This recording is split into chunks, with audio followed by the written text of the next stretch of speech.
Welcome in, everyone, to another edition of the GSMC College Football Podcast, brought to you by the GSMC Sports Network. I'm your host, as always, Tommy Brzee. It is Friday, January 31st around here, and it is my final show at GSMC. Want to thank everyone for watching, but let's finish it off with a bang. And we'll start doing a little bit of an off-season overview, a little guide to the off-season, give you guys an idea of what the schedule is going to be, what some storylines are going to watch, and when you're going to want to watch out for those to kind of unfold, and a couple of different things as we get into the off-season that is probably going to take a little bit longer than we want it to. Then we'll get into the way too early tiers for the 2025 season. I'll get my national title contenders as I see it, CFP contenders, dark horse contenders, and crazier things have happened type people, like teams to at least keep your eye out on in the 2025 season. Obviously, we'll not include every single team in here, but we'll try to get as many teams involved as possible. And then we'll do some hot takes about the 2025 offseason and season. I think one of the bigger ones is I think the freshman wide receivers take over once again in 2025, and we'll talk about some of the guys that you're going to be hearing from in that respect. Then we'll talk about the top 10 players heading into the 2025 college football season. No quarterbacks on this list. A lot of defenders on this list, especially edge rushers. So want to get into that towards the end of the show. And then to finish it off, we'll do a little bit of a weekend roundup, getting some coaching carousel news. Notre Dame has hired their new defensive coordinator, a couple of different things. And then I'll give my final words. Before I roll out of here for the final time, I'll give my final words to everyone out there that is watching. But before we jump in, I do want to remind you all we get tons of questions and comments throughout the show, and the best way for you all to get your question on the screen, we can have fun back and forth here, is to use that super chat. At the bottom of the chat on the Sports Network page, you can click that $, add any question, comment you'd like, it'll pop up on the screen, and we can have fun back and forth here. Definitely want this to be as interactive as possible, especially on my last show, so anyone that has any questions about this, please feel more than welcome to drop any questions you have in that super chat. But let's go ahead and jump into this thing. And let's talk about the offseason. It is going to be a very, very long time until we see a meaningful football again, and it's always an upsetting thing. You know, the season ends at kind of a bittersweet moment where you have this incredible game to finish things off, and then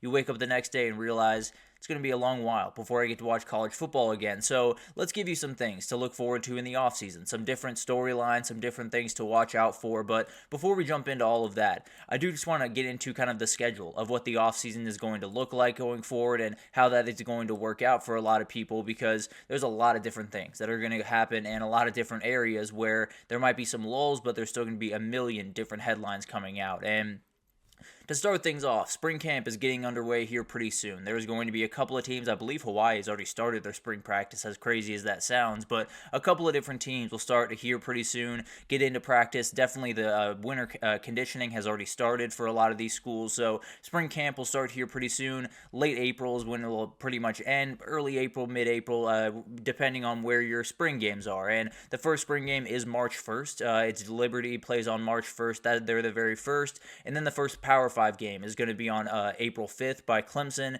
That's going to be a really fun one to watch. And then April 12th, April 19th, those weekends are going to be absolutely insane. Georgia, Florida, Alabama, and more SEC teams play on the 19th, or on the 12th, excuse me. And then on the 19th, even more teams will kind of come into the fray. Some teams still waiting to schedule them, so we'll see what happens there. And then I think we have one by Washington, I believe, is all the way on May 5th. So they're taking a little bit of time with theirs, but at the end of the day, you'll see a ton of different stuff come out of spring practice. A lot of it is zero-sum. You know, a lot of it is the defensive line looks incredible. Well, how does the offensive line look? Is the offensive line terrible, or is the offensive line great and the defensive line is just that much better? And that will go on for a while. We won't really know exactly what's happening now. We will hear really big things, and I think one of the bigger things you're going to want to watch for in spring camp is just going to be Texas, Oregon, Ohio State, all breaking in new quarterbacks. How do those guys adapt to it? Obviously, Arch Manning with a little bit better of a foothold than those other two guys at his school, but at the end of the day, it'll be really interesting to watch what happens there. Then you have the spring portal cycle, and I think it's going to be insane. Now, I think we had a great winter portal cycle, and I think it was all over the place. I think there were some guys that were waiting just a little bit. I think there were a couple of guys that either they have new head coaches or they're in a position where they feel okay right now, but not overly confident, and they're waiting for that spring one. I think it's going to be off the walls, if I'm being totally honest. I think there's going to be a ton of different names moving all over the place, and maybe we'll have one or two huge fishes jump in, but that'll be definitely something to watch. Obviously, it was pretty crazy last year. I think it might just be a little bit crazier this year. And then, and then the silence kind of begins. We have these summer workouts that really teams aren't really allowed to be coaching their their players. It's a lot of player working out with player type of thing, and you'll find that that's a lot of times when teams win national titles. You know that the players, the quarterback that goes out there with his wide receivers and make sure they have the timing fully down, the running back that does a little bit better in pass pro because he was out there working on it during that time. So there are little things that you'll hear little murmurs from around these programs. The ones that you hear a lot of murmurs from, you got to feel pretty confident about going into 2025. And then fall camp, always a really interesting time, always one with a lot of different headlines, and I'm sure a couple of quarterback battles that are still not decided by the time we get around there. But going to be incredible to watch all of this unfold, and a lot of different things that are going to get into this. But let's get into the storylines and when you want to watch for these to unfold. And we'll start with the kind of the changing structure of college football. Now we have revenue sharing in college football and in college sports in general. We have to figure out how Title IX kind of goes into that. I don't know if that's going to happen before the 2025 season or afterwards, but regardless, you have $20.5 million to play around with now if you're an athletic department, and kind of distribute it, not necessarily as you see fit, but you get to distribute it among your teams, and it'll be really interesting to see how that kind of unfolds, how much Title IX really comes into play. Is it 50-50 down the middle with men's and women's sports? Can football get 50 and then everyone else gets 50? It'll be a very interesting thing to watch. And then you got to talk about the roster constrictions. 20 guys are going to have to find their way out of every single program out there, and you're going to have to find a way to do that in the spring. And a lot of it has already happened. A lot of guys have walked out the door because of this issue, but the reality is it's going to be a really interesting time, especially in the spring portal, when guys figure out that they don't even have a scholarship spot on their team. So it's going to be a fascinating thing, and definitely will be fascinating to watch. Overall, there's going to be a lot of changes, and we're going to walk into the 2025 season with at least a little bit better of an idea of what the why am I blanking here? Of what the player payment is going to look like going forward in college football, and it'll be really interesting to see how that unfolds. It probably won't be perfect right away, if I had to imagine, but at some point we'll be able to get a good handle on this, and at least in 2025 we'll get a taste of what this is going to look like. Then we got to talk about CFP changes. This is one that I'm kind of losing hope on as we go a little bit deeper. It sounds like the SEC and the Big Ten are going to meet on February 19th to talk about the future. Frankly, I think they're talking about a lot of different stuff other than the CFP for 2025. Maybe they're talking about it for 2026. They could be talking about some bigger things, and we'll talk about that here in a second. But overall, the two changes that I could realistically see happening but still would be relatively surprised by is we could get reseeding. I think that's a realistic thing that would not take a lot of red tape or anything to get through. That's something that I think could be introduced. And then another one is teams being able to pick which quarterfinal bowl they play in, which is an interesting thing that would take a little bit of logistics and would definitely take some planning from all those different bowl games, but I think would at least have a little bit of benefit to getting that bye week and then being able to say, Oregon plays.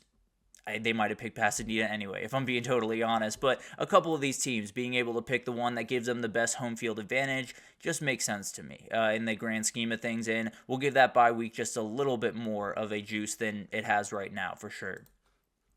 Then we got to watch out for this. And this is kind of where I think when we have those summer workouts, when we have kind of that blank area where we don't know what to do with ourselves, we're all watching baseball and the NBA finals and all of that type of stuff. This is where you're going to want to look out for this type of stuff. And I don't know how quickly this is going to happen. I really do think it's going to take quite some time for them to really get this ironed out and really get into a position where they feel confident bringing down whatever punishment it is. And we talked about this yesterday.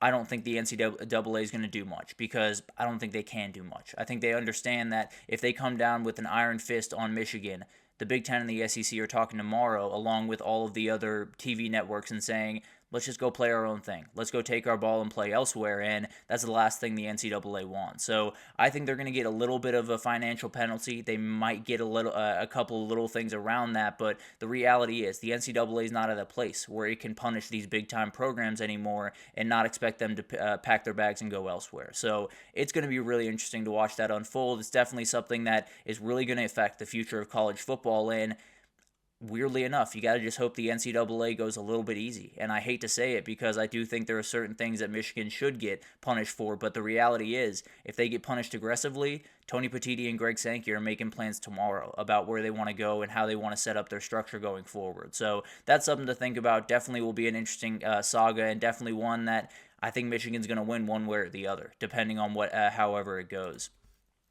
then this one's going to happen on the field. So this one you're not going to necessarily see unfold during the offseason. Maybe you'll see some things that kind of ignite that flame just a little bit more among the fan bases, but at the end of the day, Big Ten versus the SEC, that's going to be incredible to watch. We get Ohio State, Texas to start the season. We'll get a ton of more showdowns to finish it, and we'll get to my hot takes later. I have one at the very end of the season that I think is going to be special between these two. So I think that's going to be a battle the entirety of the year, and really through the offseason as well. You know, the college football fans never sleep, and they absolutely will push that narrative, but it'll be really interesting to watch that unfold, and once they get on the field, it's the battle for the supremacy in the sport that the Big Ten has right now, the SEC had for a very long time, and badly wants to get back. And then we got to talk about this. This is the not-so-fun debate. This is the Big Ten SEC. I very much enjoy talking about that one. This one, not so much, because the SEC and the Big Ten are meeting on February 19th to discuss the future of the sport. And the reality is, whenever that happens, it tends to make me believe they're talking about the future of the sport with them, not necessarily the future of the sport with the ACC and the Big 12 and any of the Group of 5 conferences. So you got to just hope. You got to just cross your fingers and hope that these guys get in the room and they say, you know what, let's do what's best for the sport, not what's best for our conferences right now. Let's do our best to create a new governing system in the college football world, but bring the ACC and bring the Big 12 and do your best to at least play in the same realm as the Group of 5. Maybe not play for the same championship, which we've talked about before, but definitely play at least for in the same sport at the end of the day. So that's going to be an interesting thing to watch. I think all of us understand that the Big Ten and the SEC are circling a little bit of a change from the NCAA, and if they have to do it by themselves, they're more than happy to do that. But obviously, we very much want them to keep the ACC, keep the Big 12 in the picture, and it'll be interesting to see how that develops over this offseason, especially after those February 19th meetings. And then we got the countdown to kickoff. 204 days until week 0, 211 days until week 1, and those two teams face off right there, and it's going to be incredible to watch. Settle in. It's going to be a long offseason. It's always very, very frustrating. It's always worth it. When that first game kicks off, when you get to feel college football again, and when you get all the little tidbits throughout the offseason that get you a little bit more excited about your team than maybe you should be, but at the end of the day, that's what this season's about. It's about enjoying everything and getting yourself a little bit delusional about your teams at certain times. So it's going to be a weird offseason. There's going to be a lot of movement around the outskirts of this sport that are going to mess with a lot of different things within this sport. So the portal is going to be absolutely crazy. I think spring games are going to be really fun. I do think there's going to be a lot of infighting between the two conferences, and especially the Big Ten SEC versus the ACC and Big 12. It's going to be fascinating to watch all that unfold, and there could be some big dominoes that fall this year that end up being kind of the ones that